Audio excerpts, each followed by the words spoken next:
told me not to adjust the height, so as long as I can just have a spot from a beer.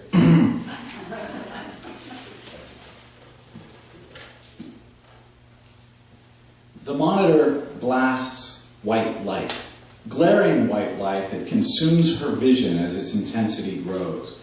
The white noise resolves into the sound of waves crashing on a beach behind her, and the white light resolves into flying flakes tinted in blue, green, and gray.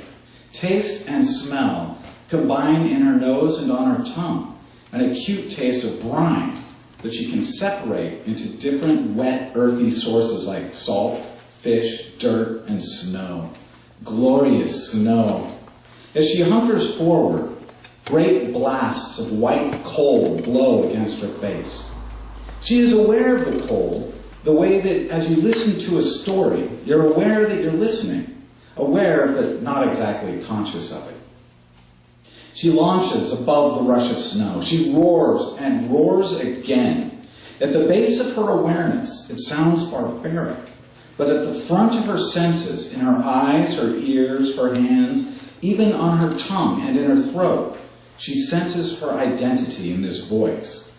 She finds herself on a great sheet of ice and starts sliding backward, but her nails, her great black nails, inches long and strong as daggers, cut into the ice and draw her forward, upward. The wind tears into her as she crests the iceberg, and great foamy waves fire icy tendrils up and over and into her from below. Deep in her mind, a question tries to work itself to the surface. Something to do with how it can be so cold, but she feels so warm. Her senses tighten, her eyes focus. She licks her nose and tastes the air. It's salty, yes, but there's something she wants. She smells desire. Hunger fills her, and she drops to all fours, roars again, and springs down the other side of the iceberg. She goes too fast, though, loses her grip, and rolls. She rolls through pillows of snow. She stretches out her limbs, and the rolling becomes sliding on a level plane of ice that ends in crashing ocean waves. A swell pulls her from the ice into the thick green and blue medium. The cold is replaced by an engulfing bath. Not exactly warm, it is wide-awake comfort. She swims under the ice. There, a seal with the large dark rings on its back that signify age. It swims with a jerky, unbalanced motion. It has a wounded flipper. She kicks and paddles. The seals scatter. Her target struggles behind the others. Reaching across its back with one arm, she pulls it toward her and takes its head in her mouth. She clamps down. It stiffens for an instant and then goes limp. Her momentum carries her to the hole in the ice. She kicks and kicks again, accelerating with the seal in her mouth. She bursts from the water and slides up on the surface. She drops the seal and takes a deep breath. The smell of warm, bleeding seal flesh is hunger incarnate, and she eats. The juicy flesh melts in her mouth. The taste more wonderful than the smell. It is prime rib that is roasted for hours, charred skin surrounding tender red meat.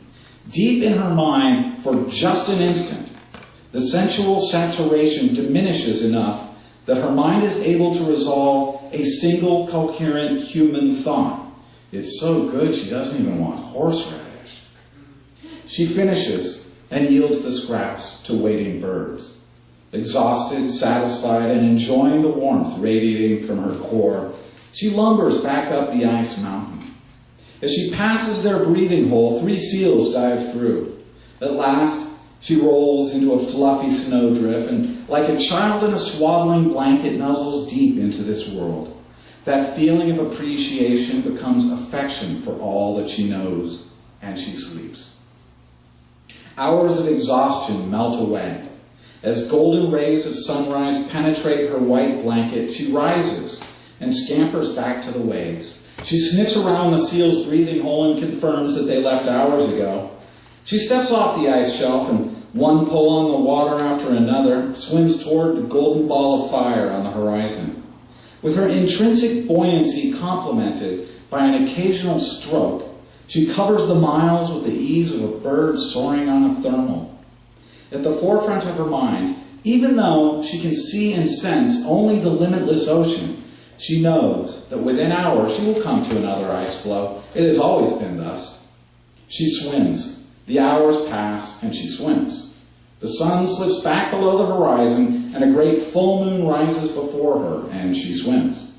Another day passes, another lap of the sun around the horizon and into the sea, and another. As the days of swimming pass, an alien awareness emerges.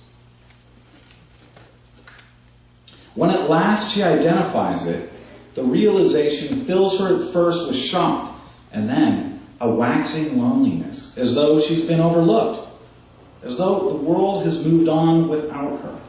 She's felt hunger. The unpleasant cycle of plenty and need is the grist of reality for the carnivore. But this other thing, this alien feel to the water isn't right. The sea, nearly by definition, is the comfortable place. Warmer than the air, warmer than the ground, the sea is warmth and food and bliss. A horrible feeling works its way up her limbs and invades her. Just as it permeates the core of her body, it invades the core of her heart and mind.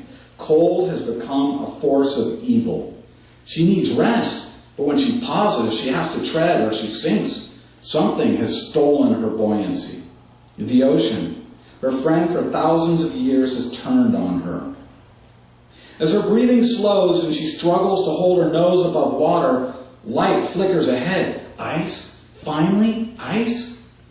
With her nose bobbing at the surface, a wave catches her and drags her to shore.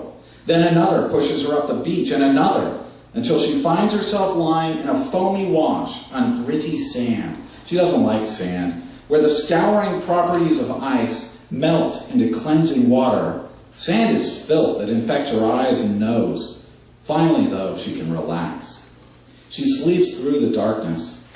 By the time she wakes, the sea has retreated. She rises above the driftwood, shell fragments, and a great pile of seaweed. A variety of both welcome and unfamiliar scents, accompanied by a strange rush of sounds, overwhelms her. Motion up the beach steals her focus. An unfamiliar scent scares her. She ambles more quickly along the beach. Around a dune, she finds her prey. Without a pause, starving, she vaults at the lone seal. But something's wrong. It moves faster than it should. It doesn't smell right. It makes strange sounds. There's nothing right about it. She pauses, and because she knows no other way to approach confusion, she roars. It is her roar, the roar that defines her being, but it is weak. 3 more of these wrong-smelling things surround her, and the weariness returns. A week, maybe even a day before, she could have parted these creatures with one lashing of her paw, but now she has nothing left. A consciousness she had long abandoned floats to the top. She recognizes the creatures and the tools they carry. 2 men level their... Thank you. That's a true story.